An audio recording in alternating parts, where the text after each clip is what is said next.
Low.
Magandang umaga po sa ating lahat. Tayo po ay tumayo at buksan po natin ang ating mga Biblia sa Lumang Tipan sa mga awit,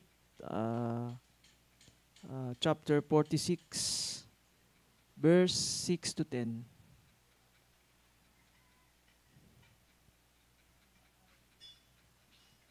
Mga awit, chapter 46, verse 6 to 10.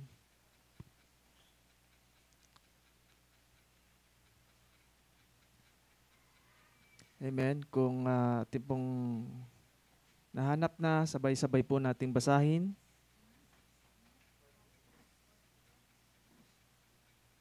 Amen.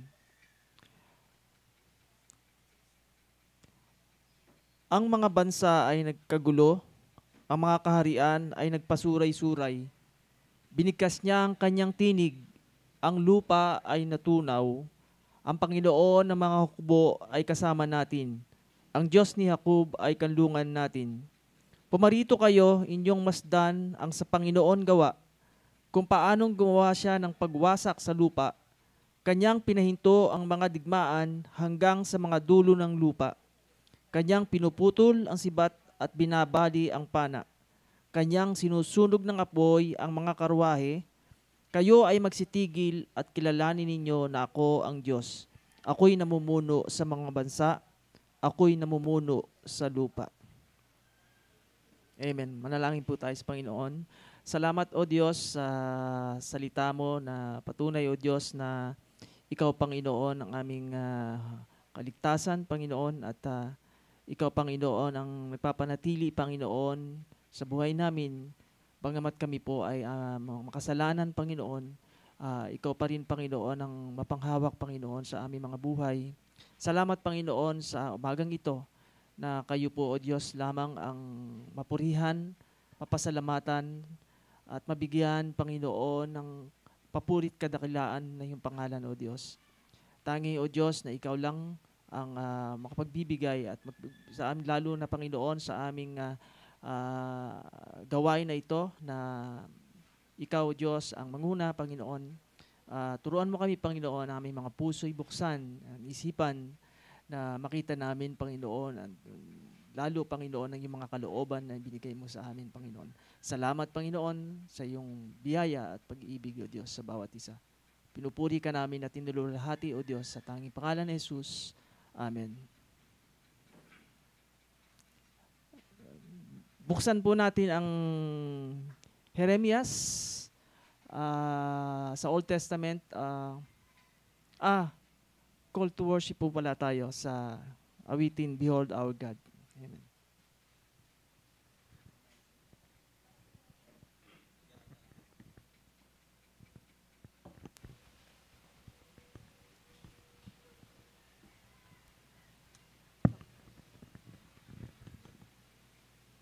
Sige po.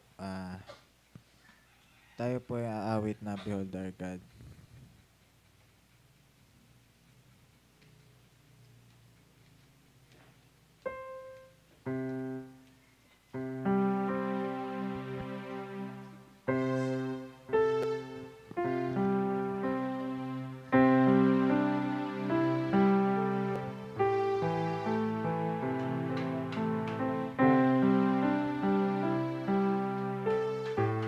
Let's sing. Who has held the oceans in his hands? Who has numbered every grain of sand? Kings and nations tremble at his voice. All creation rises to rejoice.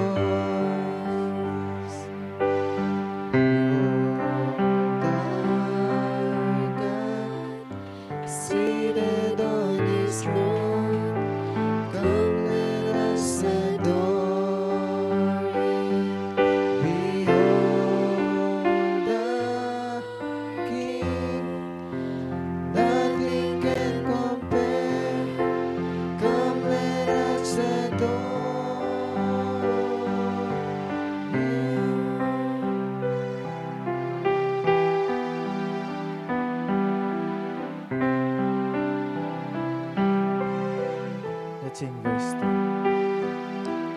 Who has given counsel to the Lord? Who can question any of His words? Who can teach the one who knows all things? Who can fathom all His wondrous deeds? Behold our God, seated on His throne. Come, let us adore Him. Behold our King, nothing can compare. Come, let us adore Him. Verse 3. Reign forever. You will reign forever. You will reign forever. You will reign forever. You will reign forever. You will reign forever. You will reign forever. You will reign forever.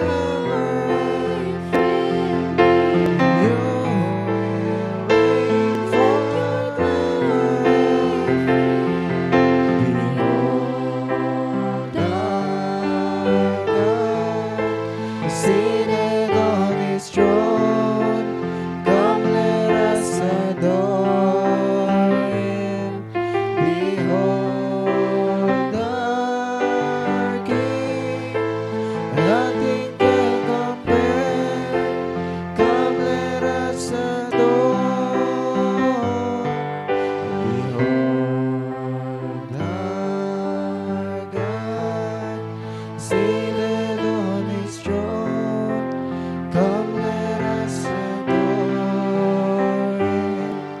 Behold our King, nothing can compare. Come, let us adore Him.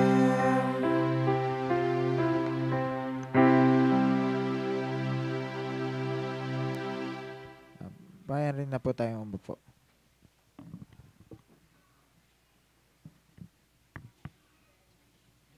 Amen.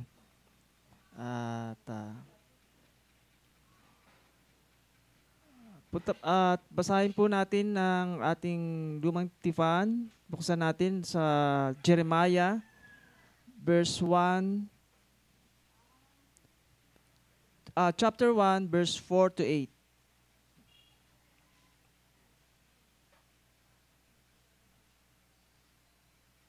Jeremiah chapter 1 verse 4 to 8. Sabay-sabay po nating basahin. Ngayon, ang salita ng Panginoon ay dumating sa akin na sinasabi, bago kita inanyuan sa sinapupunan ay kilala na kita. At bago ka pa ipinanganak, ikaw ay aking itinalaga. Hinirang kitang propeta sa mga bansa. Nang magkagayoy sinabi ko, Panginoon Diyos, tingnan mo, hindi ako marunong magsalita sapagkat ako'y kabataan pa. Ngunit sinabi sa akin ng Panginoon, huwag mong sabihin, ako'y isang kabataan, sapagkat saan man kita suguin ay paroroon ka. At anumang iutos ko sa iyo ay sasabihin mo. Huwag kang matakot sa kanila, sapagkat ako'y kasama mo na magliligtas sa iyo, sabi ng Panginoon. Amen. At buksan po natin ang ating mga bagong tipan sa Ephesians chapter 1 verse 3 to 14.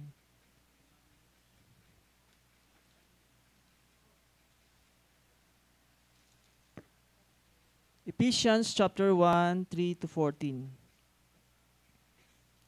Amen. Amen.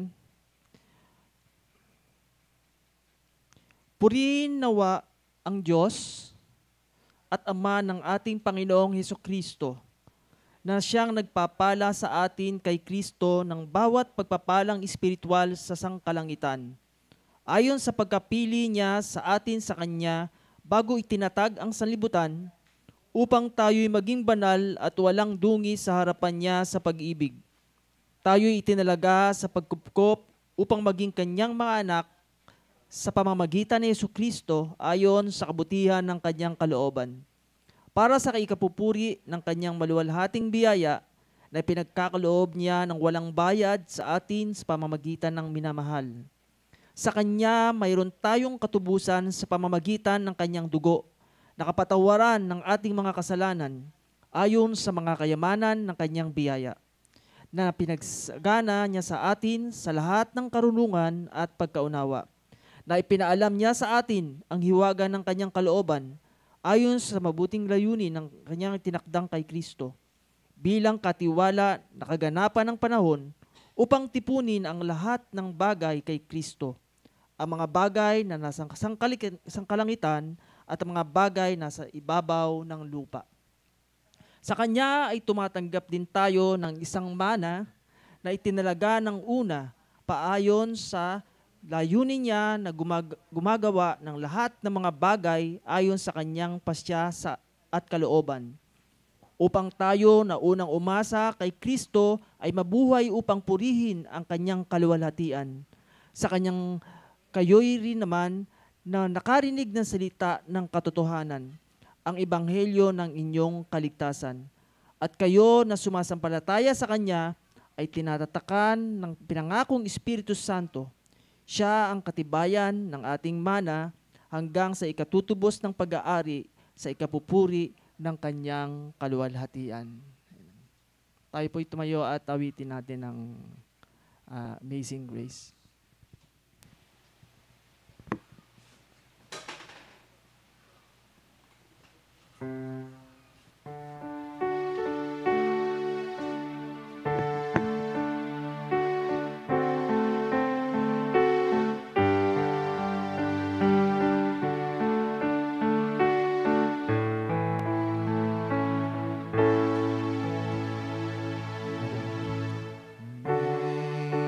Amazing grace, how sweet the sound that saved a wretch like me.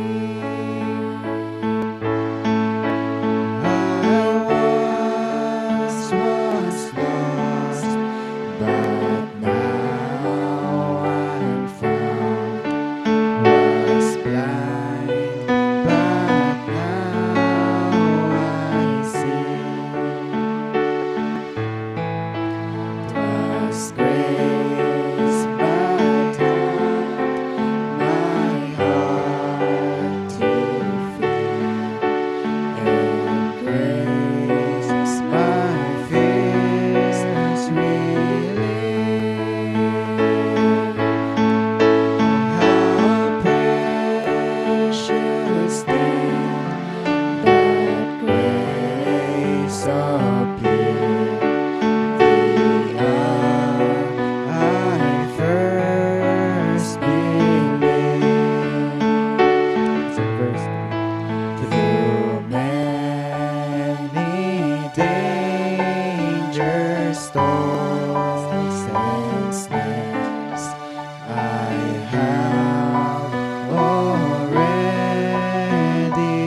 soon dissolve like snow.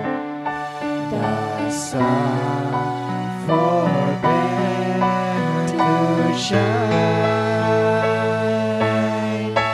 but God who brought me here below will be forever mine. When we've been here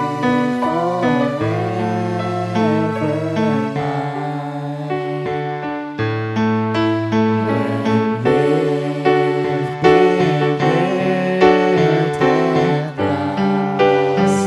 years, like shining as the sun,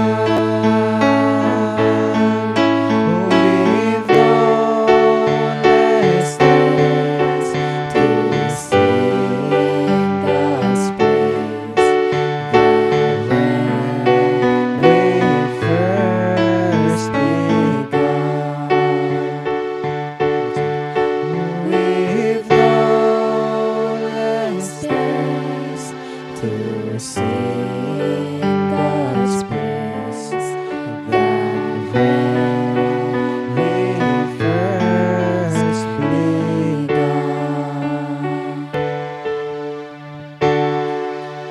Tayo po ay magsipo ulit.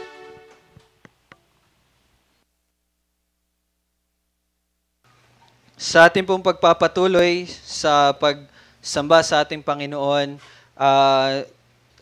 maaari na po nating ihandog ang ating mga pagpapasalamat, pag-express ng pasasalamat natin sa ating Panginoon sa lahat ng pagpapala na Kanyang ipinagkaloob sa atin.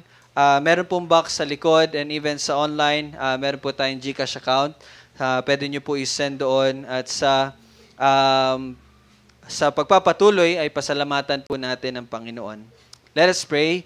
Panginoon, kami po ay nagpapasalamat sa iyo at muli ay amin pong ina-acknowledge na lahat po ng ipinagkaloob mo sa amin, yung kalakasan ng pagtatrabaho, pagnenegosyo, and even Lord, yung kalakasan na manatili na nagagalak sa iyong pagpapalang espiritual na ang kaligtasan ay nasa sa iyo lamang. Amin pong pinapasalamatan, Panginoon, ang iyong ang abundansya ng iyong biyaya. At sa amin pong pagbibigay ay we acknowledge, Lord, na lahat ay nagmumula lamang sa iyo. At salamat sa kagalakan na ipinagkaloob mo sa amin at patuloy, Lord, na pagpapaalala na ikaw ang nagpapanatili sa bawat isa. Naway maluwalhati ka po, Panginoon, at mabigyan ng kaluguran sa puso ng bawat isa na nagbigay at sa puso na tanging umaasa lamang sa iyo, O Diyos. Higit pa sa pisikal na aming pangangailangan ay ang espiritual na pagpapanatili mo sa bawat isa. Ikaw lamang, O Diyos, ang papurihan sa lahat. Amen. So ngayon, atin pong babasahin ang salita na ipapangaral sa umagang ito. Buksan po natin ang Galatians, Book of Galatians chapter 1, verses 10 to 24. So Galatians chapter 1, verse 10 and 24. At tayo po ay magsitayo sa pagbabasa ng salita ng Diyos. Let us all read from verse 10. Ako ba'y naghahangad ngayon ng pagsang-ayon sa mga tao, ng mga tao o ng Diyos?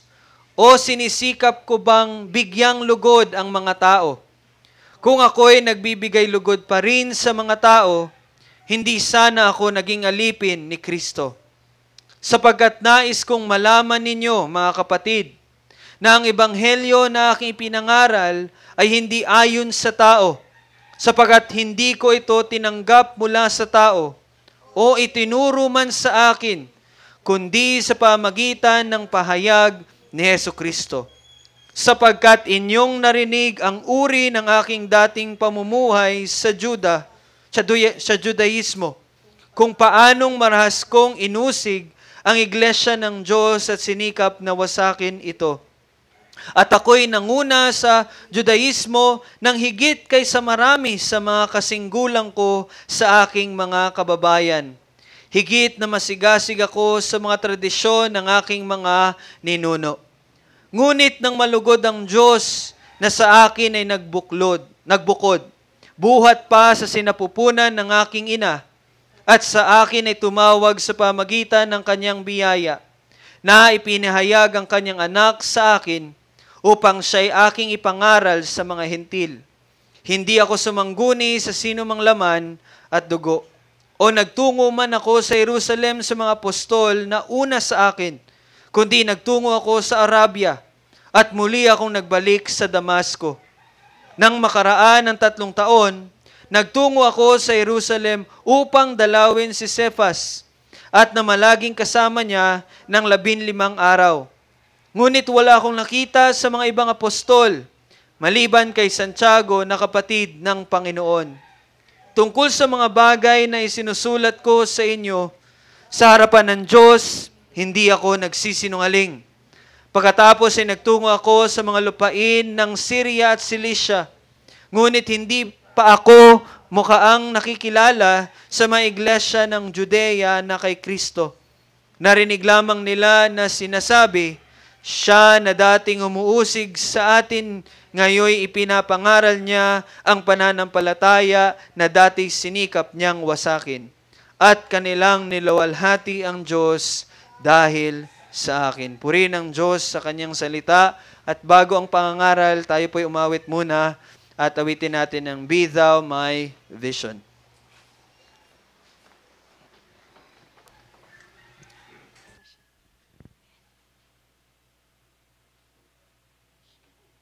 Be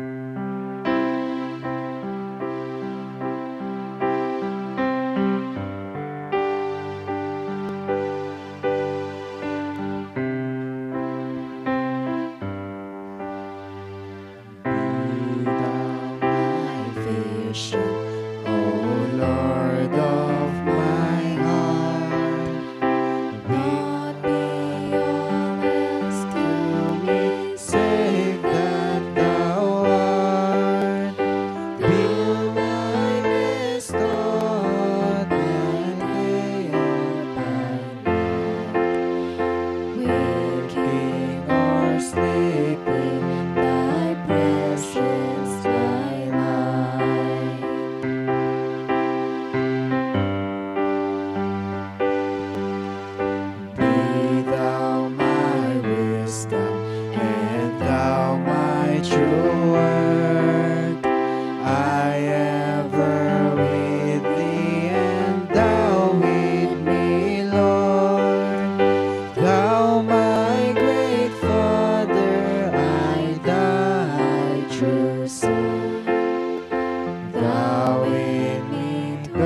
Sige po. Supposed to be may announcement po sana kanina bago magsimula. So bago po ipangaral ang salita ay sabihin ko lang po yung announcement natin real quick kasi mahalaga po ito na announcement din. So again, patuloy po na ini-encourage ang bawat isa na dumalo po sa ating Lord's Day at ito po yung schedule natin. So meron po tayong Adult Sabbath School every 9:15 a.m. So yan po ang simula. And pagkatapos po niyan ay ang morning worship service. Magsisimula yan sa 10:15 a.m. At pagkatapos niyan ay pwede po tayong umuwi. At sa hapon, tayo po naman ay magkakaroon ng prayer meeting simula po sa 4:15 p.m. At kasabay niyan ay ang Kids Sabbath School. So pinagsasabay natin dahil konti pa lang tayo at yung magtuturo ay hindi pa rin ganun kadami, no? And so sinabay po muna natin 'yan. And kung dati meron tayong evening service, pinalitan muna natin ito para mas mahaba po ang paghahanda sa pangangaral ng salita. So sa 5:15 ay meron po tayong book study na kung saan pinag-aaralan po natin ang Glorious Gospel na libro na isinulat po ng Heart Cry Ministry under Brother or Pastor Paul Washer. So yun po ang ating pinag-aaralan. So ina-encourage ko po kayo na sumali sa ating mga gawain para po sa araw ng Panginoon. And reminder lang po, sa March 8, ngayong darating na Sabado, ay bivisit po dito ang Christ Community Church under Pastor Olan Mendoza. And yun po ay dahil po sa interview. Okay? So parte po ito ng church oversight na ginagawa nila dito po sa ating pagtitipon dito sa Kabkaben. So ito po yung mga makakasali sa interview. So ako po and si Tito Bong, si Gab, si Jamie, si Juliana, si Tita Amy, si Lola Lita, si Jill, Tita Susan, Arshan, and Ara Joy. So sila po yung maaari pong makasali sa interview ngayong darating na Sabado. So maaari po na nandito na po kayo 9:30 or kahit hanggang 10 naman, pero mas maganda po na 9:30 nandito na po tayo. And magdala na lang po tayo ng mamaya na lang, no? We will have a meeting. So, yun yung next. Meron po tayong short meeting after morning service para po mapag-usapan natin yung visit dito and short meeting din tungkol po sa pinapagawa natin. So, kung makikita nyo, may pinapagawa na po tayo na CR. We praise God na magkakaroon tayo ng ganyan, no? And also, meron pong conference on June, matagal pa siya, June 7, sa Pampanga. So I would like na encourage na makasali tayong lahat. So kaya sinasabi ko na ito habang maaga pa para mapaghandaan natin. Huwag kayong mag-alala, I think ang registration lang nito is 100 pesos lang. Libre lunch na po yun. So yun po, in-encourage na para makita nyo rin at mas ano tawag dito? Ma-expose na din po kayo sa mga conferences na ganito, na makakatulong din po sa ating paglago, no? And ito reminder lang po, we will study chapter 18 mamaya sa ating book study. So patuloy ko pong in-encourage ang bawat isa na basahin po yung ating daily devotional and also ang atin pong daily Bible reading. So ayun lang po ang ating mga announcement. So hinabol ko lang kasi mahalaga po na ma-announce po yun sa atin. And so tayo po ay magpapatuloy sa pangangaral ng salita ng ating Panginoon. At tayo nga po ay nasa Galatians chapter 1, verse 10 hanggang 24.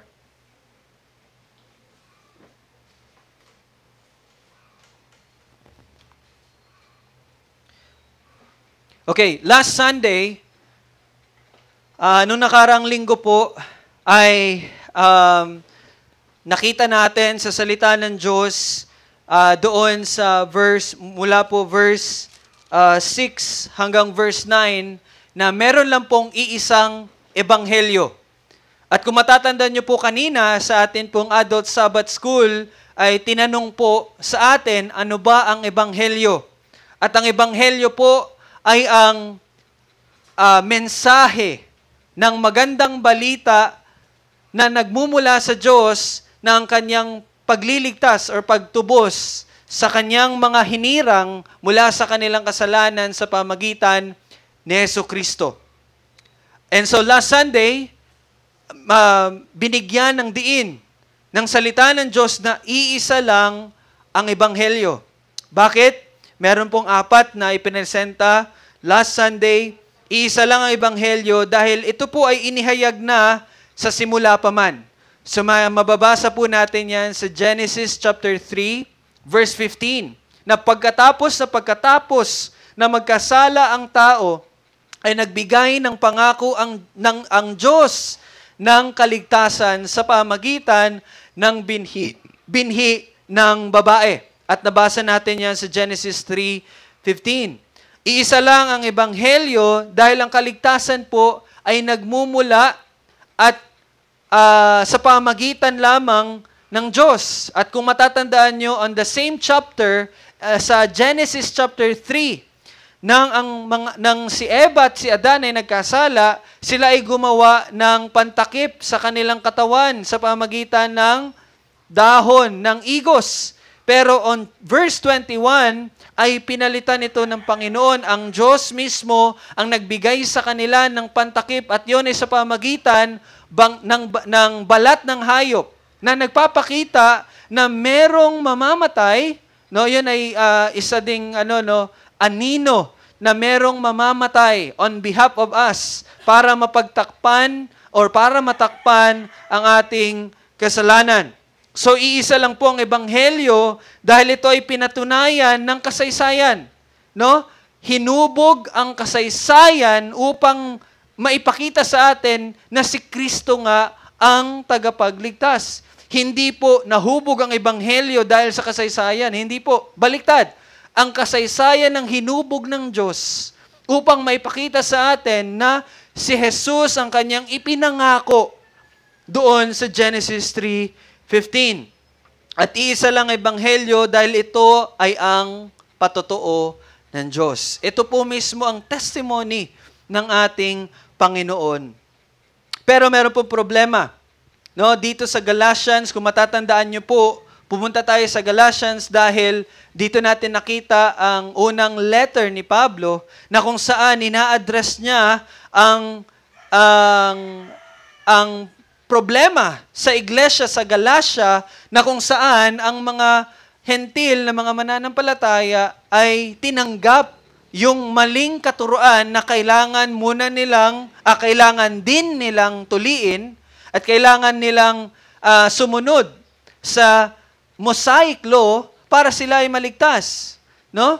And so the problem is, hindi lang po ang ebanghelyo ang inatake.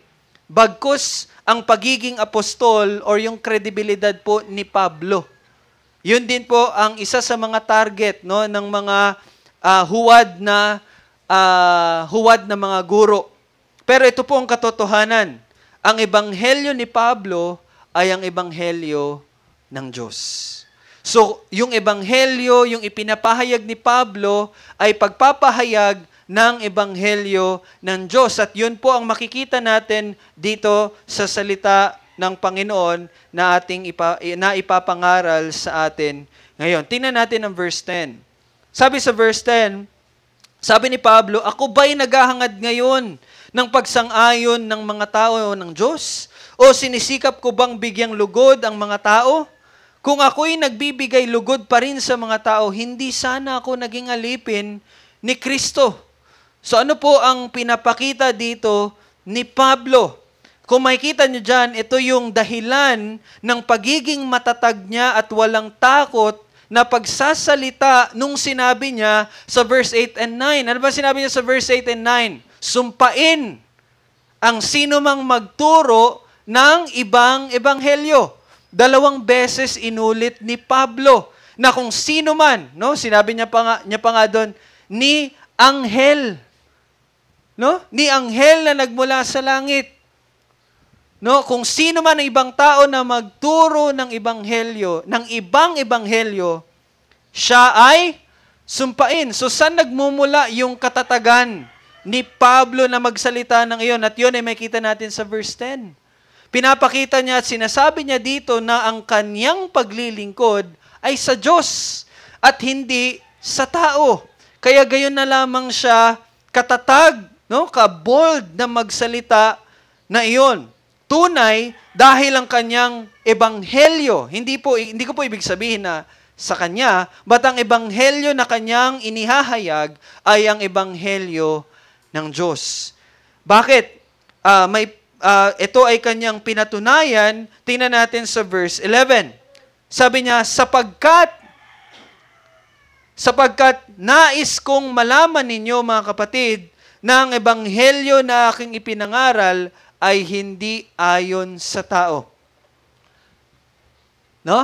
Yung ebanghelyo na kanyang ipinapangaral ay hindi po ayon sa tao. At nagpatuloy siya sa verse 12, sapagkat hindi ko ito tinanggap mula sa tao o itinuro man sa akin. No? So, ang ebanghelyo na inihayag niya ay hindi ayon sa tao, hindi niya ito tinanggap mula sa tao, at hindi ito itinuro ng tao. But, sabi niya sa verse 12, kundi sa pamagitan ng pahayag ni Jesucristo. At anong binabanggit niya dito? Na ang Panginoong Jesucristo mismo ang naghayag ng kanyang sarili at ng ebanghelyo kay Pablo. So, ibig sabihin, first-hand encounter po ito. No? Ang Panginoong Jesucristo mismo ang naghayag sa kanya. Hindi tao, sabi niya. Hindi mula sa tao. Hindi ayon sa tao, ni hindi sa pamagitan ng tao. But malinaw na sinasabi niya na ito ay pahayag ni Jesucristo. At hindi po ito yung parang may ulap na naririnig niya. But, kung makikita natin, kung babasahin at babalikan natin yung Acts chapter 9, ang Panginoong Jesucristo mismo ang kanyang nakita at ang mismong nagsalita at nangusap kay Pablo. Kaya kung makikita natin sa verse 13 and 14, inalala niya yung nangyari sa Acts chapter 9. Tingnan niyo po dyan sa verse 13. Sabi niya, sapagkat inyong narinig ang uri ng aking dating pamumuhay sa Judaismo, kung paanong marahas kong inusig ang iglesia ng Diyos at sinikap na wasakin ito. Di ba? Natatandaan niya sa Acts chapter 9? No? Kinakaladkad niya mula sa iba't ibang lugar. Kinakaladkad niya papunta sa Jerusalem. No? At winawasak niya yung mga bahay ng mga mananampalataya ni Kristo. Di ba? So meron pa nga doon, natatandaan ko yung parang bumubuga na siya ng yung imahe niya, no? Yung parang toro na umaano ng tawag diyan ng usok dahil galit na galit. Ganon kagalit si Pablo sa mga mananampalataya ni Kristo. No? At sabi niya sa verse 14, at ako'y nanguna sa Judaismo ng higit kaysa marami sa mga kasinggulang ko sa aking mga kababayan. Higit na masigasig ako sa mga tradisyon ng aking mga ninuno. So makita nyo dito yung devotion, no, yung devotion ni Pablo. No? Kung sabi niya pa, kung titingnan nyo sa mga kaedad ko, ako yung pinaka. No? I'm the best among the rest. Di ba? Yun ang sabi niya. Pero, nakakamanga dito, paano niya inilarawan yung kanyang ginawa na yon? Ano sabi niya dyan sa verse 14? Higit na masigasig ako sa mga tradisyon ng aking mga ninuno. So, ano yung conclusion niya? Lahat ng ginawa niya, lahat ng pagiging masigasig niya na ginagawa iyon ay ginagawa niya na dahil iyon ang tradisyon ng kanyang mga ninuno. Ibig sabihin, tao ang kanyang pinaglilingkuran. No? Pero, nung time na siya ay naglalakad patungo sa Damasco, ay may nangyari at ito ay kanyang inilarawan muli sa verse 15 and 16. Tingnan niyo yung verse 15. Sabi niya, ngunit nang malugod ang Diyos na sa akin ay nagbukod, buhat pa sa sinapupunan ng aking ina at sa akin ay tumawag sa pamagitan ng kanyang biyaya, verse 16, na ipinahayag ang kanyang anak sa akin. Now, kung tatandaan niyo po sa Acts chapter 9, nung naglalakad po si Pablo, ay siya'y nakakita ng napakaliwanag na liwanag. At yun ay ang Panginoong Yesus. So malinaw na yun ay ang Panginoong Yesus. Pero tingnan niyo kung ano sinabi niya sa verse 16. Na ang Diyos, hindi po ang Panginoong Jesucristo ang binabanggit niya dito. Ang binabanggit niya ang Diyos Ama. No? Sabi niya, ang Diyos Ama, nang siya'y malugod sa akin, verse 15, verse 16, ipinahayag ang kanyang anak sa akin. Sino nagpahayag ng kanyang anak, ng Panginoong Hesus sa kanya? Ang Diyos. Now, gaano kahalaga itong statement ni Pablo dito? Kasi po, hindi lang po nahayag si Kristo sa kanya. Hindi lang ang Panginoong Jesucristo ang nagpakita or ang nagturo, ang naghayag sa kanya. Hindi lang. Bagkus, dito niya sinasabi sa mga taga-Galatia at sa atin na kanya ding, nahayag din sa kanya ang kaunawaan na ang Diyos ang naghayag sa kanya na si Jesus ang Kristo. Narinig niyo po yun? Pinapakita dito ni Pablo na ang Diyos mismo ang naghayag sa kanya na si Jesus po ang Kristo. Now, gaano ito kahalaga? Lalong-lalo na sa Pariseo na katulad niya. Ang mga Pariseo po ay bulag dito. Di ba ang mga Pariseo, grabe sila sumunod sa Mosaic Law. At akala nila na sinusunod nila ang Diyos. Di ba? Sa pamagitan ng mga gawain na iyon. Pero kanilang tinanggi at hindi nila tinanggap si Jesus bilang siya ang Mesaya o ang Kristo. Pero ngayon sinasabi ni Pablo na ang Diyos nang siya'y malugod sa akin, verse 16, kanyang ipinahayag ang anak niya sa akin. Ibig sabihin, siya, inihayag ng Diyos sa kanya na si Jesus ang Kristo. Okay?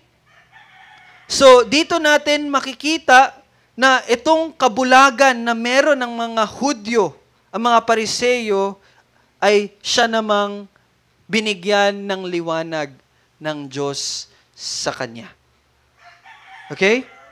And, balik tayo sa verse 15. Sabi niya dyan, na sa akin ay nagbukod, buhat pa sa sinapupunan ng aking ina. Now, this is a very interesting statement na sinabi po ni Pablo. And you know what? Yes, madali lang po natin ito maunawaan. No? Na si Pablo ay naging lingkod ng Diyos. At siya ay binukod, buhat pa sa sinapupunan ng kanyang ina. So makikita natin dito na ang soberanong pagpipili ng Diyos. At hindi lang po ito nangyari kay Pablo. Even si Jeremiah, no, yung kaninang binasa natin sa Old Testament reading natin, anong sabi na sa Jeremiah chapter 1, 4-8, 4-5, kung matatandaan ninyo, sabi dito, ngayon, ang salita ng Panginoon ay dumating sa akin. And itong nagsasalita dito si Jeremiah, na sinasabi, bago kita inanyuan, sa sinapupunan ay kilala na kita, at bago ka ipinanganak, ikaw ay aking itinalaga, hinirang kitang propeta sa mga bansa. So we have two representatives, one from the Old Testament and one from the New Testament. At ito ay nangyari sa lahat, no? Kahit po sa ating kaligtasan, malinaw na sinasabi na ang ating kaligtasan ay inihayag or nahayag na mula pa man sa simula, bago pa man magsimula ang mga panahon. No, kung matatandaan nyo sa Ephesians chapter 1, verse 5, sabi dito, si Pablo na alipin ng Diyos at apostol ni Jesucristo sa ikasusulong ng pananampalataya ng mga hinirang ng Diyos at ng kanilang pagkilala sa katotohanan ayon sa kabanalan, sa pag-asa sa buhay na walang hanggan. And listen, bago pa nagsimula ang panahon, ito ay ipinangako ng Diyos na hindi nagsisinungaling. Kailan ipinangako ng Diyos ang pagliligtas? Bago pa man magsimula ang mga panahon. Even ang letter ni Pablo kay Titus, sabi niya kay Titus, ayon sa pagkapili niya sa atin, sa Kanya, bago itinatag ang sanlibutan. Kailan pinili? Ayon sa pagkapili niya sa atin, sa Kanya, grabe yung statement na to, alam niyo po, bakit? Pinili ng Diyos, may mga pinili ang Diyos para sa Kanya. Ano ibig sabihin nun? Pagmamay-ari ka ng Panginoon. No? Ito, akin to. Ganon. No? Ayon sa pagkapili ng Diyos sa atin, sa Kanya, kailan? Bago itinatag ang sanlibutan. Upang tayo'y maging banal at walang dungis sa harapan niya sa pag-ibig. No? Ganun po ang paghahayag ng ating pagliligtas bago pa man sa simula. And sabi ni Pablo dyan, in verse 15, no? Sa akin ay tumawag sa pamagitan ng kanyang biyaya. So, lahat po tayo ay tinawag sa pamagitan ng biyaya. At yon ay na kay Kristo. Okay? So, ganito po yon. From eternity past, bago pa man magsimula ang lahat, may pinili na, may hinirang na maliligtas. At sila ay tiyak na maliligtas. No? Pero sa pagdaan ng panahon, no? Sa pagdaan ng panahon, ito ay kumbaga parang sa ating modern time na activate kumbaga. No? Naging kumbaga formally or officially ginawa ng Panginoon at 'yon ay nangyari sa pamagitan ng kanyang biyaya. No? Sa kanyang biyaya. Gaya ng sinabi ni Pablo kay Timoteo, sabi niya, na siyang sa atin ay naligtas, ay nagligtas, at sa atin ay tumawag ng isang banal na pagtawag, at ito'y hindi ayon sa ating mga gawa, kundi ayon sa kanyang sariling layunin at biyaya. Ang biyayang ito ay ibinigay sa atin kay Kristo Jesus bago pa nagsimula ang mga panahon. So again, nandun pa rin. No? Ito ay ibinigay bago pa nagsimula ang mga panahon. But ang focus ko po dito sa verse na ito ay tayo ay tinawag ayon sa kanyang sariling layunin at biyaya. So ang pagtawag sa atin ay sa pamagitan ng biyaya, hindi yan dahil sa ating mga gawa. And specifically, sinabi ni Pablo ang dahilan bakit siya tinawag ng Diyos. Sabi sa verse 16, upang siya'y aking ipangaral sa mga hentil. Ito po yung specific, no, na dahilan at bakit tinawag ng Panginoon si Pablo. Pangalawa po sa kanyang kaligtasan, kalooban ng Panginoon na si Pablo ay gamiting instrumento para po sa mga hentil. So again, ito ay nagpapatibay na si Pablo ay lingkod ng Diyos. And alam niyo po ba kung ilang beses inilathala sa salita ng Diyos yung pagkakataon na si Pablo ay niligtas ng Diyos. Alam nyo, natatandaan nyo kung ilang beses? Ilang beses natin mababasa yung tagpo ng pagliligtas ng Diyos kay Pablo? In the book of Acts, ilang beses? 3 beses. 3 beses po natin mababasa yung tagpo ng pagliligtas ng Diyos kay Pablo. Alam niyo po kung gaano kahalaga yon? No? Sa literature ng mga Hudyo, para, di ba sa atin, pinakamaganda. No? Gumagamit tayo ng mga salita na pinaka para mapakita yung highest level. But sa pagsusulat po ng mga Hudyo, kapag ang isang salita ay 3 beses inulit-ulit, yun ay pagpapakita ng highest na rank or kung ano man ang bagay na yon. Kaya nga mababasa nyo ng tawag sa Panginoon, banal, banal, banal. Pero dito, kung gagamitin natin yung logic na yon, 3 beses din ikinuwento sa salita ng Diyos yung pagliligtas kay Pablo. Makikita nyo yan, mababasa nyo yan sa Acts chapter 9, mababasa nyo yan sa Acts 22, mababasa nyo rin yan sa Acts 26. Pero let me read sa verse 21. Sinabi sa sulat ni Lucas, at sinabi niya sa akin, humayo ka. Ito ang sinabi ng Panginoon kay Pablo, humayo ka sapagkat susuguin kita sa malayo sa mga hentil. So malinaw po na si Pablo ay tinawag ng Diyos upang maging lingkod niya para sa mga hentil. No? So again, dito pinapakita ni Pablo na siya ay lingkod ng Diyos. And nagpatuloy siya sa verse 16, yung last part, sabi niya, hindi ako sumangguni sa sinumang laman at dugo. So dito niya inuulit yung sinabi niya sa verse 11 and 12. And verse 17, sabi niya, o nagtungo man ako sa Jerusalem sa mga apostol na una sa akin. No? So, dito niya pinapahayag at kino-confirm yung sinabi niya sa verse 11 and 12. Ano bang sinabi niya sa verse 11 and 12? Ang ebanghelyo na ipinapalaganap niya ay hindi ayon sa tao, hindi niya ito tinanggap mula sa tao, at hindi ito itinuro ng tao. And makita natin dito sa 16 and 17, hindi po siya nagtungo sa Jerusalem sa mga apostol na nauna sa kanya. Ibig sabihin, hindi ang mga apostol ang nagturo sa kanya patungkol sa ebanghelyo na kanyang pinapalaganap. No? Hindi siya pumunta doon. Bagkos, saan siya pumunta? Verse 17, kundi nagtungo sa Arabia at muli akong nagbalik sa Damasco. So mababasa natin yan sa Acts chapter 9, verse 19 to 22.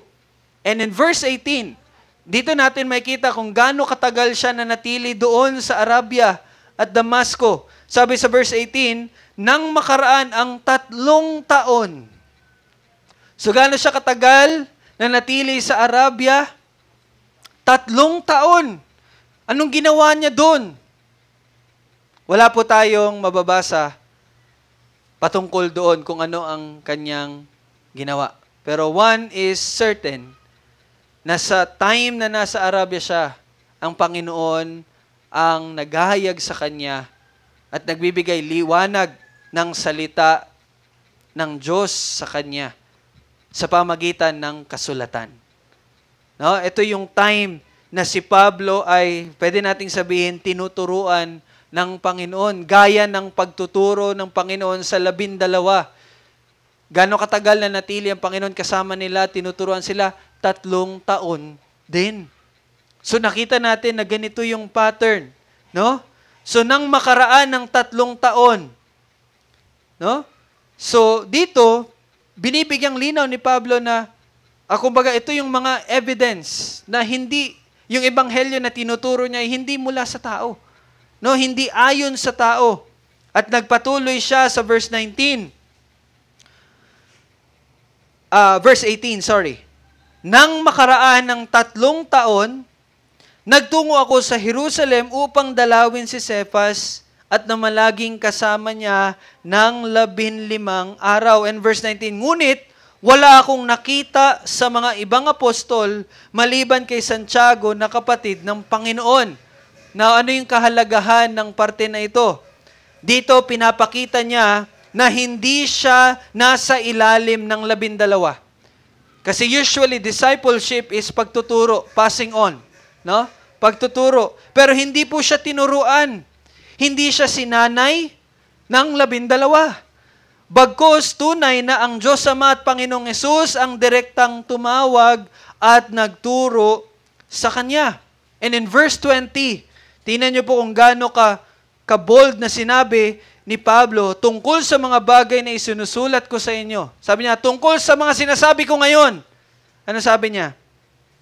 Sa harapan ng Diyos, hindi ako nagsisinungaling. In other words, no? Sinong witness niya? Ang Diyos. At ito ay isang bagay na nakakatakot na i-claim, no?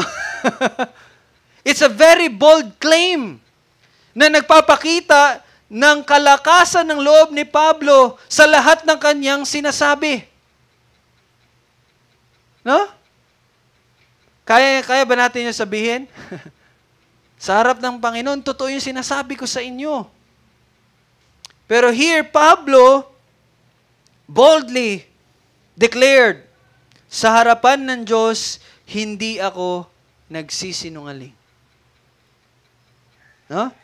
And in verse 21, pagkatapos ay nagtungo ako sa mga lupain ng Syria at Cilicia.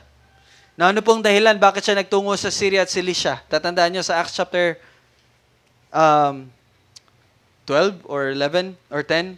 Kalimutan ko po. Ano nangyari? Dahil si Pablo ay papatayin. Nalaman nyo ng mga mananampalataya, binaba siya doon sa tower. At pagkatapos nun ay nagpunta siya sa Syria at sa Cilicia. No? So, yung pag-uusig na yon, kahit yung pag-uusig na yon ay nagpapakita na ang mensahe na meron siya. Bakit siya gustong patayin? Dahil po sa mensahe na ipinapahayag niya. No? Kahit po doon sa pag-uusig na dinanas niya, nagpapatunay na ang mensahe na meron siya ay ang mensahe ng Diyos. At tingnan niyo po kung paano siya nakikilala ng mga tao. Verse 22, ngunit, hindi pa ako mukhaang nakikilala ng mga iglesia ng Judea na kay Kristo. Ibig sabihin, hindi pa siya nakita ng mga mananampalataya.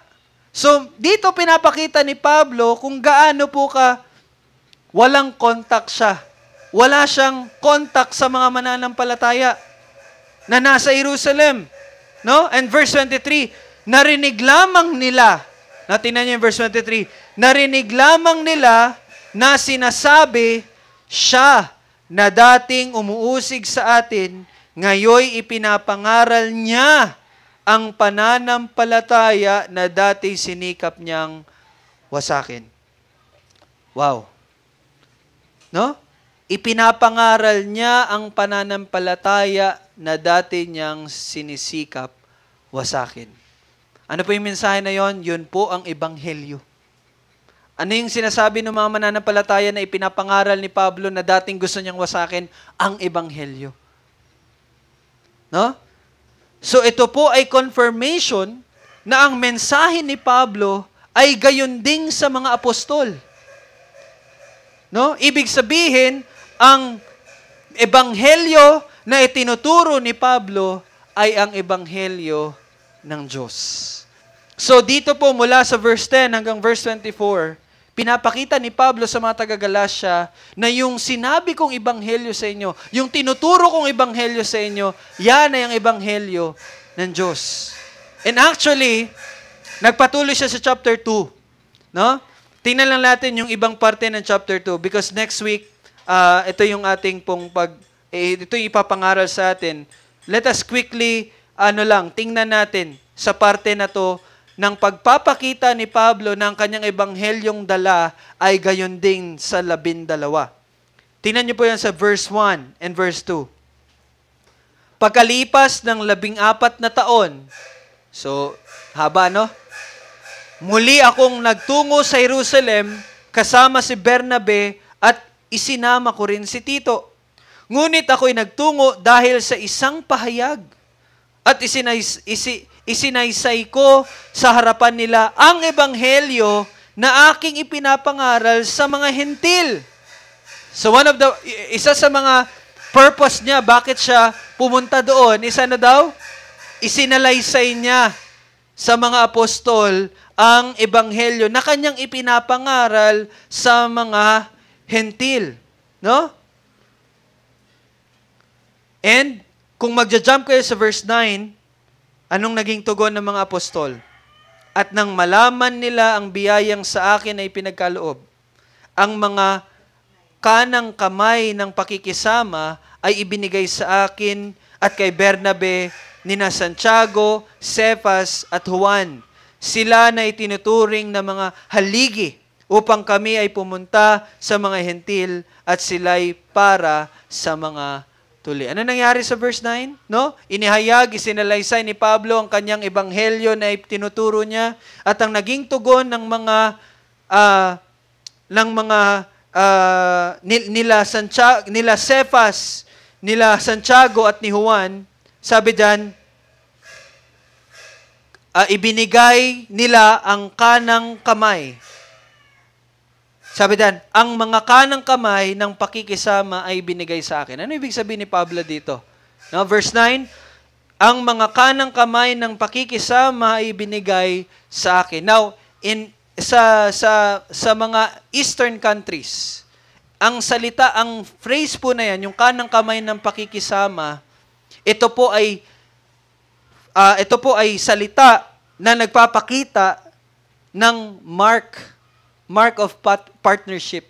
Marka ng ano ba sa Tagalog? Partnership. No?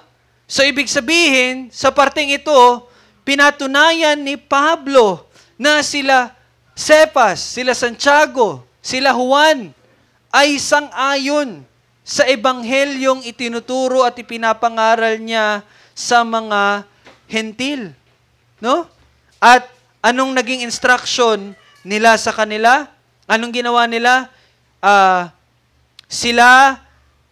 Upang kami, sabi ni Pablo, ay pumunta sa mga hentil at sila naman ay para sa mga tuli.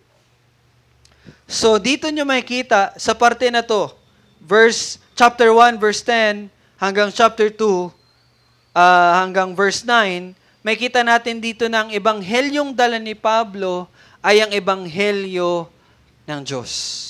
Malinaw sa mga ebidensya na pinakita niya na ang ebanghelyong dala niya ay ang ebanghelyo ng Diyos.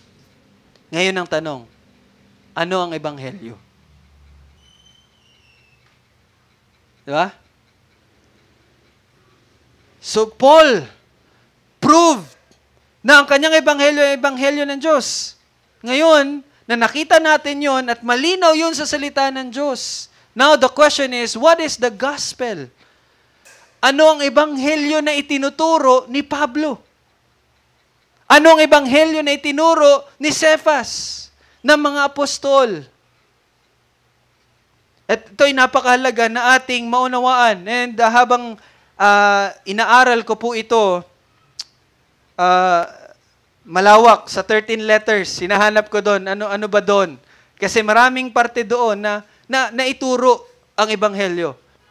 Pero I think, by God's, sa mga itinuro ng Panginoon sa atin, makikita natin ang kabuuan ng ebanghelyo sa Ephesians chapter 1. Pwede ba tayong pumunta sa Ephesians chapter 1 at titingnan natin ang ebanghelyo sa sulat ni Pablo sa mga taga-Efeso. Ephesians chapter 1 verses 3 to 14. Ito po yung binasa natin kanina sa ating New Testament reading. Ephesians chapter 1 verse 3 to 14. So let's go quickly sa ebanghelyo as a review para sa atin. Ephesians chapter 1 verse 3 to 14. Ito pong parteng ito ay sulat ni Pablo sa mga taga-Efeso at itong unang parte na ito po ay pasasalamat. Ito ay pasasalamat ni Pablo sa Diyos, no? Itong parte na to, thanksgiving ito ni Pablo sa ating Panginoon. Tingnan niyo po kung ano ang sinabi verse 3. Purihin nawa ang Diyos at Ama ng ating Panginoong Hesukristo, na siyang nagpapala sa atin kay Kristo ng bawat pagpapalang espiritual sa sangkalangitan. Ganito po sinumulan ni Pablo ang kanyang pagpapasalamat sa Diyos. Ano sabi niya? Salamat, kung anin natin yung salita, salamat sa Panginoon sa bawat pagpapalang espiritual na nagmula sa sangkalangitan. Bakit hindi niya sinabi na lang na salamat sa Panginoon sa kanyang pagliligtas? Bakit sinabi niyang sa bawat pagpapalang espiritual sa sangkalangitan? Now, ito pong tandaan ninyo. Ang kaligtasan po ay pagpapalang espiritual. Okay? Ang kaligtasan natin ay pagpapala. It's a blessing. It's a gift. Ito ay biyaya. No? Pero again, ang gusto ko pong makita ninyo, bakit hindi na lang sinabi ni Pablo na salamat sa pagliligtas? Bakit parang ang dami? No? Bakit ang dami? Bawat pagpapalang spiritual. Now actually, Paul here is, again, ang sasabihin niya is ang kaligtasan. That's it. Kaya lang po, ang kaligtasan ay napakasimple na mauunawaan ng kahit walang pinag-aralan or kahit ng isang bata. Pero ang pagliligtas na ito ay napakalawak na hindi natin kayang maunawaan ang lahat, ang kabuuan, kahit na napakahaba ng ating panahon. Gaya nga ng sinabi ni Martin Luther, ang ebanghelyo ay napakalinaw na kahit isang bata ay kayang maunawaan ito. Ngunit napakalalim na kahit ang pinakamatalinong teologo ay hindi kailanman ganap na maunawaan ito. And again, sabi ni John Owen, ang ebanghelyo ay simple sa kanyang pagpapahayag. Simple lang ebanghelyo sa kanyang pagpapahayag. Ano yon? Si Kristo na ipinako sa krus. That's the gospel. Napakasimple. Pero sabi niya, ngunit, walang hanggan sa kanyang kayamanan, sapagkat sa kanya nananahan ng kapuspusan ng Diyos. And that is true. Kaya ganito ang salita ni Pablo. Purihin ng Diyos sa bawat spiritual na pagpapala. Although, ang sinasabi niya dito is the gospel, yung kaligtasan. Pero dito ngayon, pinapakita niya na ang dami at napakalawak ng kaligtasan na ibinigay, na ipinagkaloob ng Diyos sa kanyang mga hinirang. And I will show that to you maya-maya konti. Pero take note niyo po to. Sabi niya, pagpapalang espiritual sa sangkalangitan. Anong pinapakita niyan? Ibig sabihin po, ang kaligtasan ay mula sa Diyos. Why? Kasi ito isang pagpapalang espiritual sa sangkalangitan. Ito ay mula sa Diyos. And nagpatuloy siya na nagpapala sa atin kay Kristo. Now, very short lang siya, pero ito po ay malinaw na paghahayag na itong pagpapalang espiritual, itong kaligtasan na ipinagkaloob sa mga kanyang hinirang ay sa pamagitan lamang ni Kristo. Wala na pong ibang tagapamagitan. Hindi sa kung ano pa mang gawa ng tao, but sa pamagitan lamang ni Kristo. Now, tingnan natin kung gaano kalawak itong biyaya na natanggap natin. Verse 4. Sabi, ito na po, sunod-sunod na ihahayag dito ni Pablo yung bawat pagpapalang espiritual. Although napakalawak, pero may specific na binanggit si Pablo. Ano yung mga pagpapalang espiritual na yun? Una, verse 4. Ayon sa pagkapili niya sa atin, sa Kanya, bago itinatag ang sanlibutan, upang tayo'y maging banal at walang dungis sa harapan niya sa pag-ibig. Ano yan? Pagkapili sa Kanya. Unang-unang spiritual na pagpapala, pagpili ng Diyos. Gaya nga ng sinabi natin kanina sa ating Sunday Sabbath School, kung justice lang ang hihingin sa Panginoon, kung fairness lang ang hihingin sa Panginoon, walang maliligtas. Why? Kasi lahat ay nararapat, it is justifiable na lahat ay mapunta sa impyerno. Why? Kasi tayo ay makasalanan. Diba? Pero bago pa man magsimula ang lahat, may pinili siya. Anong pinapakita niyon? Awa. Yun ay pagpapala. No? And again, napakaano nung salita ni Pablo dito, pagkapili sa Kanya. Pinili ka niya hindi para lang piliin, but pinili ka niya para sa Kanya. Naririnig niyo po yon? Ikaw ay pagmamay-ari ng Diyos. Hindi bilang alipin, bagkus pagkakaroon ng relasyon sa Kanya. At kailan to nangyari? Bago itinatag ang sanlibutan. Ito ay pagpapahiwatig na ang nangyari ngayon ay pasya ng Diyos. Hindi pasya ng tao. But ito ay pasya ng Diyos. No?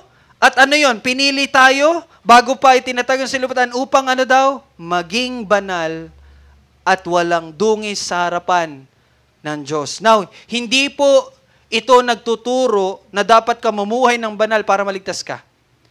Hindi po nito tinuturo na dapat dapat walang dungis ka para maligtas ka. Hindi yan ang tinuturo nito. Why? Dahil kahit anong gawin natin, hindi natin maaabot ang kaluwalhatian ng Diyos. Hindi tayo makakapamuhay ng banal at hindi tayo makakapamuhay ng walang dungis. But anong sinasabi nito? Bagkus, ito ay ang kabanalan ni Kristo na ibinilang sa atin. So, kung babasahin niyo yung verse 4, na ikaw ay pinili ng Diyos upang maging banal at walang dungis, sinasabi po dito na ikaw ay pinili ng Diyos upang pagkalooban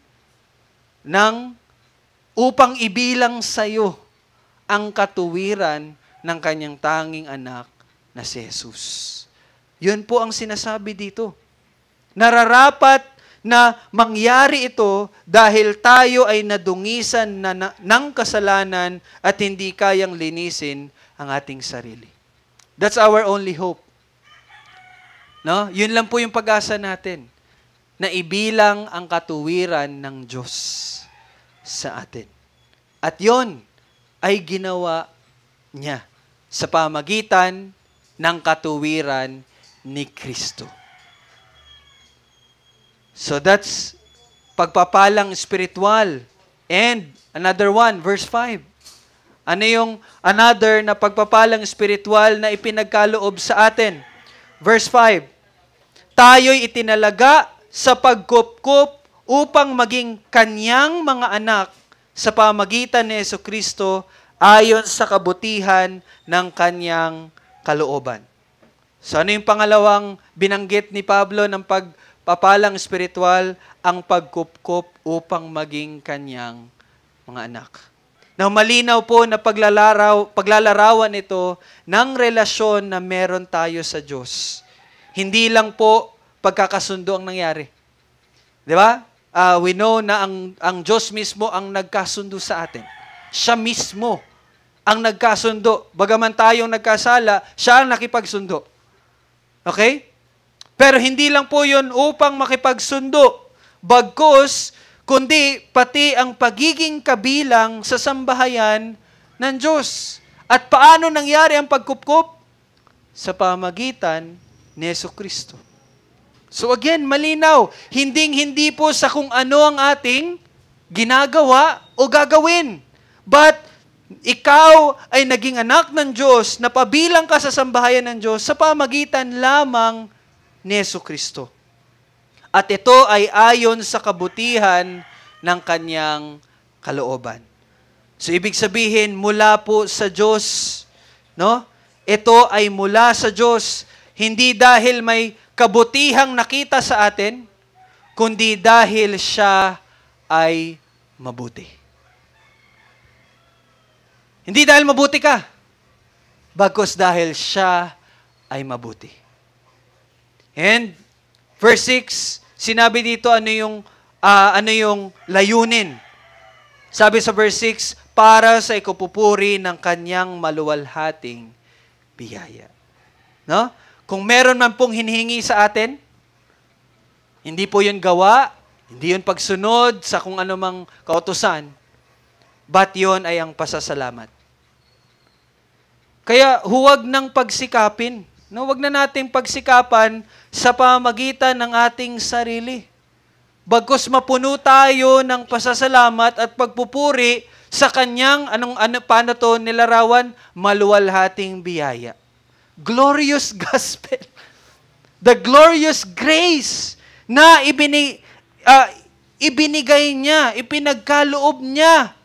And sabi dyan sa verse 6, tamang-tama lang din, na ipinagkaloob niya ng walang bayad. Tapos ikaw, pilit mong ginagamit yung mga gawa mo para maging katiyakan mo ng kaligtasan mo. Nagsisimba kasi ako, sumusunod ako, ganito. Hindi po, walang bayad. Ang biyayang ito, it is free. Although it's not free. Anong ibig ko pong sabihin? Walang bayad ibinigay sa atin. Pero naibigay yon sa atin kasi may ibinayad. Pero yon ay hindi tayo. Yon ay ang kanyang tanging anak na si Jesus. No?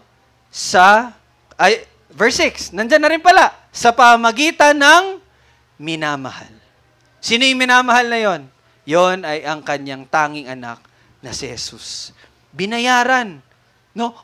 Walang bayad na ibinigay sa atin sa pamagitan ng kanyang minamahal. At yon ay ang kanyang tanging anak na si Jesus. Si Jesus po, ang Panginoong Jesus po ang gumawa ng nararapat gawin. Siya po ang gumawa. At tapos na po. Tapos na. Siya lang ang may kaya at siya lang ang karapat-dapat. Kaya mga kapatid, huwag nyo na pong, nyo po yan, sabi nga ni Pablo, i-consider nyo na po yan as basura. Yung lahat ng mga kinakapitan nyo ng inyong katiyakan ng kaligtasan, basura po yan.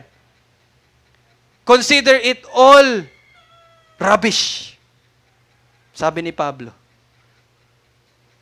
Ano sabi niya? I consider it all trash, garbage, para lang kay Kristo.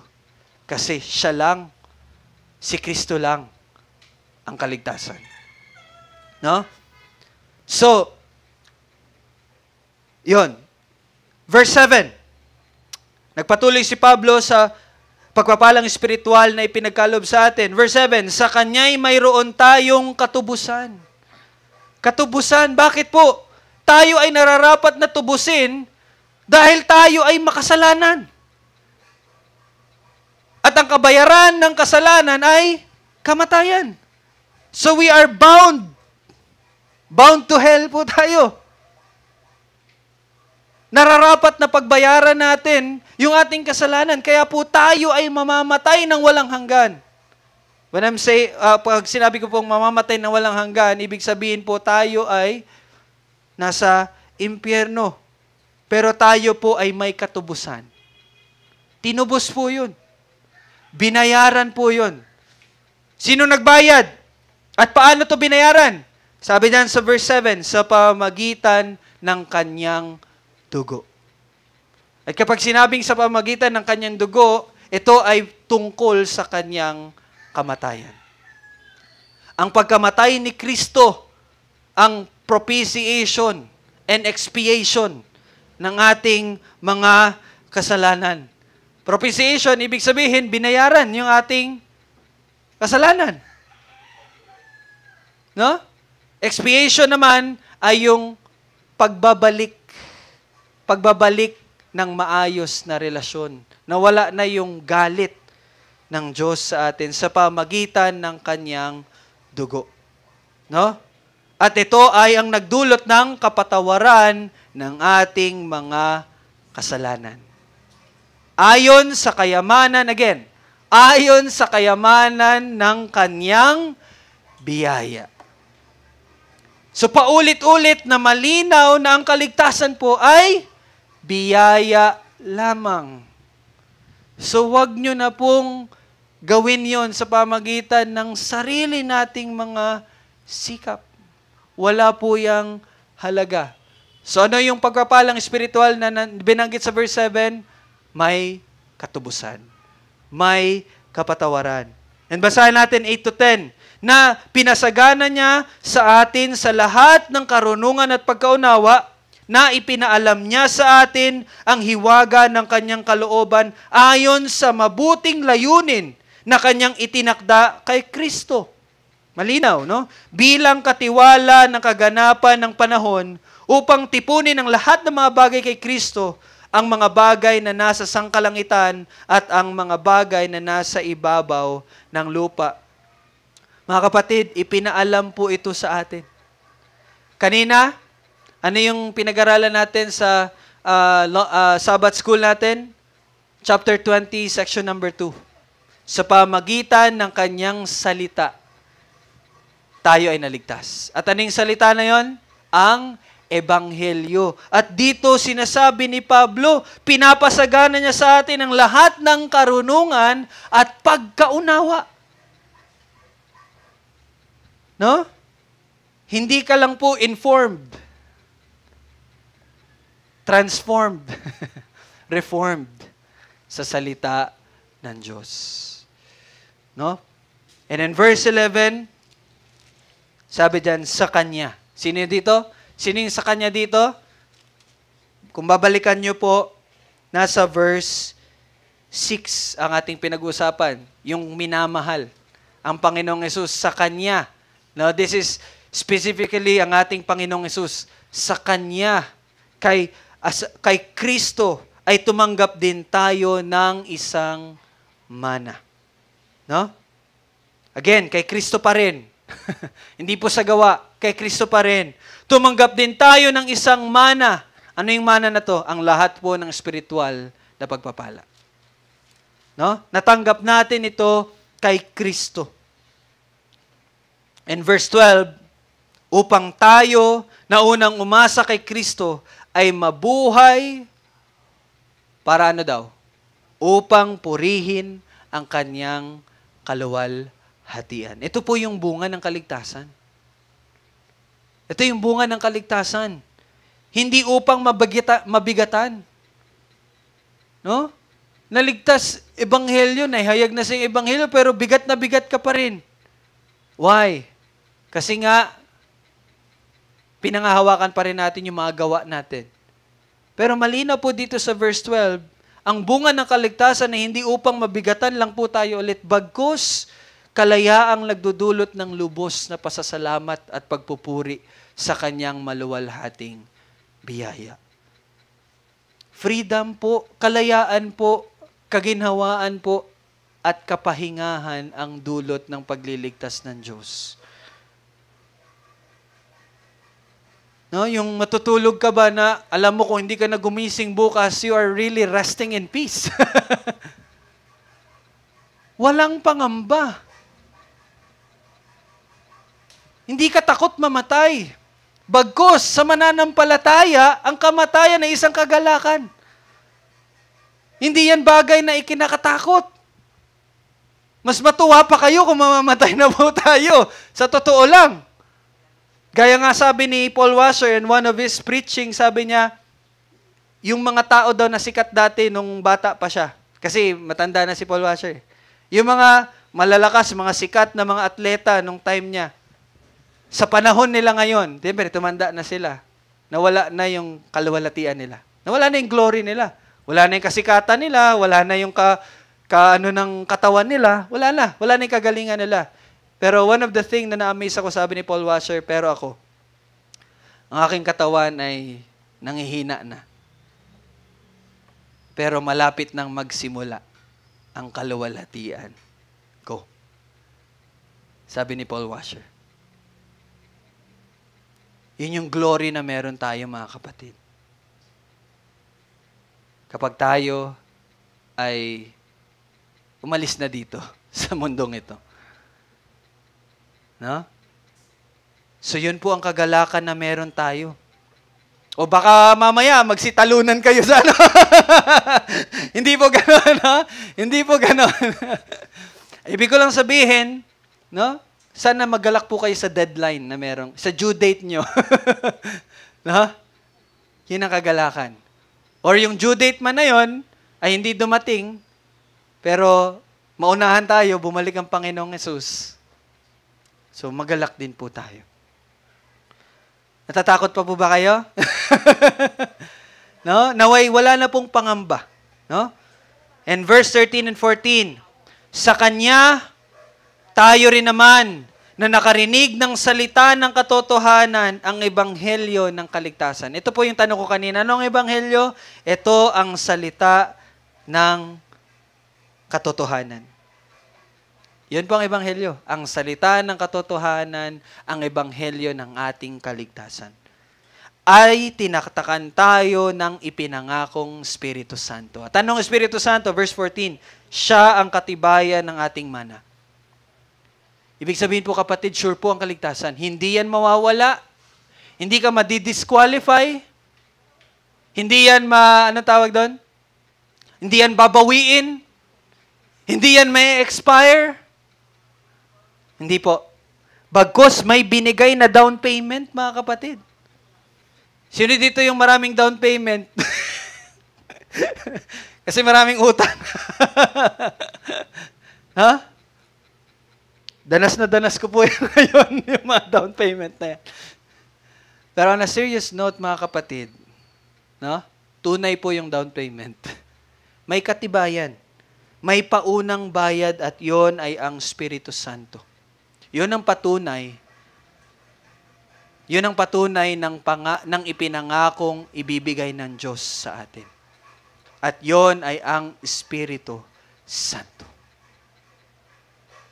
So, ang kaligtasan ay sigurado, hindi mawawala.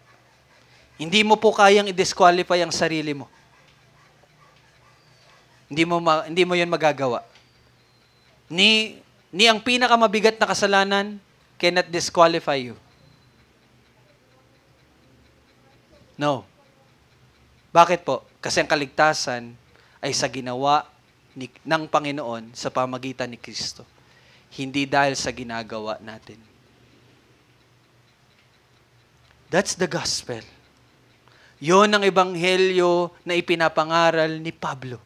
Ang ebanghelyo ng Diyos. So naway, mapuno po kayo ng pasasalamat sa ating Panginoon. Sa pagtatapos, let me wrap this up. Ang ebanghelyo ay ang mensahe ng pagliligtas ng Diyos. Ito ay pagpapala na itinakda noong una pa dahil ito ay ayon sa sariling pasya ng ating Diyos na naisakatuparan sa pamagitan lamang ni Jesucristo at wala na pong dagdag pa. Dahil sa Kanya, tayo ay naging banal at walang kapintasan. Kaya po anong tawag sa atin? Mga banal. Saints. You are saints. No? Mga kapatid, banal na po kayo. At yung kabanalan na yon ay ang kabanalan ni Kristo. No? Ulitin ko po, dahil sa Kanya, tayo ay naging banal at walang kapintasan. Dahil sa Kanya, tayo ay naging mga anak ng Diyos ng walang bayad na kailangan mula sa atin. Dahil sa Kanya, tayo ay may katapusan at kapatawaran ng ating mga kasalanan. Dahil sa Kanya, tayo ay tumanggap ng isang mana. At dahil sa Kanya, tinatakan tayo ng Espiritu Santo na katiyakan ng ating kaligtasan. Ang lahat ng ito ay para sa ikapupuri ng Kanyang kaluwalhatian. Ito ang salita ng katotohanan, ang ebanghelyo ng Diyos. Purihin natin siya. Let us pray. Maraming salamat po, O Diyos, sa iyong salita, sa salita ng katotohanan, ang ebanghelyo ng aming kaligtasan. Salamat sa bawat pagpapalang espiritual na iyong ipinagkaloob sa amin. Mula pa man likain ang lahat, ayon sa kabutihan ng iyong kalooban. Salamat dahil lahat ng ito ay hindi po namin deserve. Kung kaya kami po ay labis na nagpapasalamat, Panginoon, dahil sa biyaya mo, kami ay naligtas. Patuloy po akong nananalangin, O Diyos, na ito ay mas pagliwanagin mo pa sa puso at isipan ng bawat isa. At nawa ito ang patuloy na mag-udyok sa amin na mamuhay ng may lubos na pasasalamat at pagpupuri sa iyong kaluwalhatian. At naway ang aming mga pamumuhay ay mag-reflect ng iyong katangian, hindi para kami ay maligtas, kundi dahil kami ay niligtas mo na. Salamat dahil sa bawat pagkukulang namin at pagkakasala, hindi na ito makakapaghiwalay sa iyong pag-ibig na iyong ibinigay. Salamat o Diyos sa katiyakan ng kaligtasan sa Espiritu Santong nananahan sa amin ngayon, na gumagabay at nagpapalakas sa amin upang gawin ang iyong kalooban. Lahat ng ito, Panginoon, ay para po sa kaluwalhatian at papuri sa iyong pangalan. Amen at amen. Tayo po'y magsitayo at atin pong awitin ang himno, O Great God.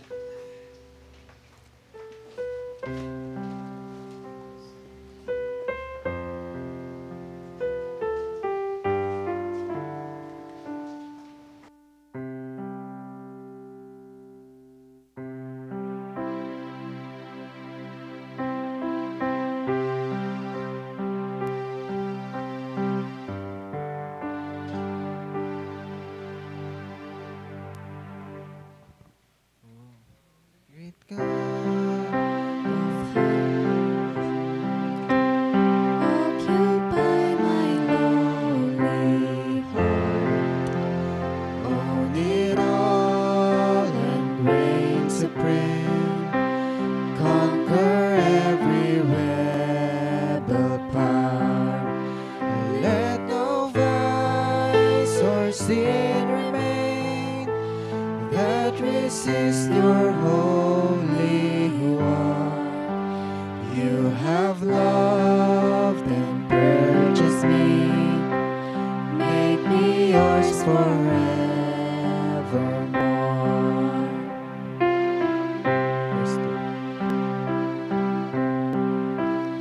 I was blinded by my sin, had no ears to hear your voice, did not know your love within, had no taste for heaven's joys. Then your spirit gave me life, open up your word to me. Through the gospel of your Son, give me endless hope and peace.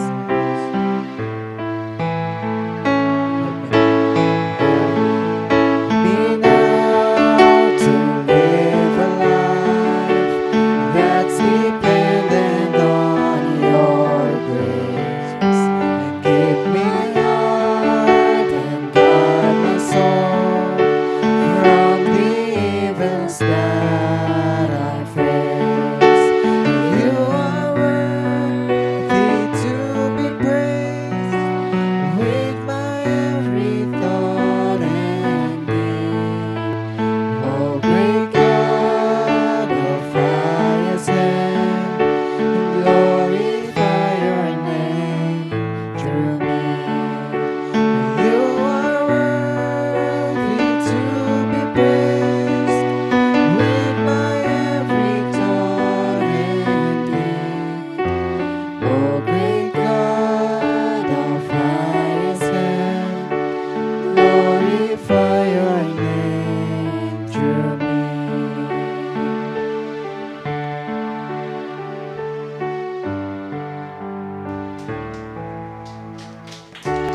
Sa ating pagtatapos, let me read the benediction.